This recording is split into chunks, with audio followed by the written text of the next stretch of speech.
Hello বন্ধুরা, কেমন আছো? আশা করে ভালো আছো। আবার একটা নতুন ভিডিও নিয়ে চলে এলাম। তা ভিডিওটা হচ্ছে দেখতেই পাচ্ছ, ফ্লোর পেন্ট হচ্ছে মেঝেতে, দেওয়ালে কালার হচ্ছে তোমার প্রাইমারে কালার করেছিলাম। সব প্রথমে এক কোষে মেরে নিয়েছিলাম, দিয়ে পেপার দিয়ে ঘষে নেওয়ার পর তোমার জল দিয়ে ওয়াশ করে দেওয়ার পর হচ্ছে তোমার প্রাইমার নিয়ে এসেছিলাম, সাদা সাদা প্রাইমার নিয়ে এসে স্টেনার নিয়ে এসেছিলাম, মেশিন কালার নিয়ে আসার পরে ওটাকে বালতিতে দেওয়ার পরে ঘাটকিয়ে কালারটা তৈরি করে নেওয়া হয়েছে। তৈরি করে নেওয়ার পরে 2 কোট করে তোমার দেওয়ালে কালারটা করা হয়েছে। দেখতে পাচ্ছ দেওয়ালে কালার কমপ্লিট হয়ে গিয়েছে। আর ডেটোতে কালার করা আছে, ডেটোর কালারও কমপ্লিট হয়ে গিয়েছে। দিয়ে মেঝেটা শেষে করছি।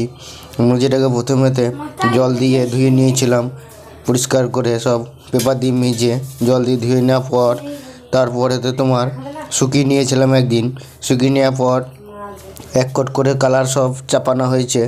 দেখতেই পাচ্ছ ফ্লোর পেন্ট চাপানোর পরে এই দিকেতে কিছু একটা মেঝে আছে, মেঝেটা এটা মাস্কিং টেপ দিয়ে 10 ইঞ্চি করা হয়েছে, মাঝে একটা ডিজাইন করা হয়েছে।